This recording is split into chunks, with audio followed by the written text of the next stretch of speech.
ఏదేమైనా సఖా విడువను నిన్నే, ఒట్టుగా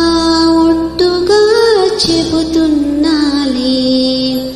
తల్లి తండ్రులు నేర్పిన పద్ధతి మీనా ఒట్టుగా చెబుతున్నాలే.